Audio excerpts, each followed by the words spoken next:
Lundi, c'est l'une des catastrophes maritimes les plus graves survenues ces dernières années en Méditerranée. Au moins 500 candidats à l'immigration clandestine ont péri en mer la semaine dernière. C'est ce qu'a annoncé ce lundi l'Organisation internationale pour les migrations, un naufrage provoqué selon toute vraisemblance par les passeurs eux-mêmes qui ont fait couler l'embarcation des migrants. Depuis juin, plus de 2000 personnes ont disparu en tentant de se rendre en Europe par la mer. Mardi, des soldats à l'assaut d'Ebola. Barack Obama a décidé d'envoyer 3000 militaires en Afrique de l'Ouest. Ils participeront directement à la lutte contre le virus qui a déjà fait près de 2500 morts. L'effort américain va se concentrer sur le Libéria, l'un des 3 pays les plus touchés. Objectif, participer à la construction de centres de traitement et former des travailleurs sanitaires. C'est une épidémie qui n'est pas seulement une menace pour la sécurité régionale, mais une menace potentielle pour la sécurité mondiale si ces pays s'effondrent, si leurs économies implosent, a mis en garde le président américain.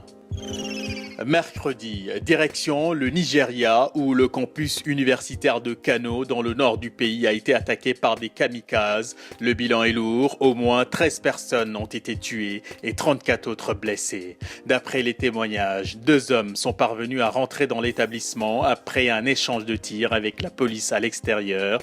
Un policier a alors tiré sur l'un d'entre eux, ce qui a fait détonner les explosifs qu'il portait sur lui. L'attaque n'a pas été revendiquée ce mercredi, mais elle pourrait bien être l'œuvre de Boko Haram. Jeudi, il n'y a plus de cas suspects d'Ebola au Sénégal, annonce de la ministre de la Santé en visite ce jeudi à l'Institut Pasteur. Après la guérison du jeune Guinéen qui avait importé le virus Ebola à Dakar, les 74 personnes qui étaient en contact avec lui ont fini leur période d'observation sans présenter le moindre signe de la maladie. Tous les tests effectués ces derniers jours se sont révélés négatifs, a assuré Awamari Kolsek. L'attention des autorités sanitaires sénégalaises est désormais tournée vers les élèves et enseignants en vacances en Guinée et qui doivent être de retour pour la rentrée des classes.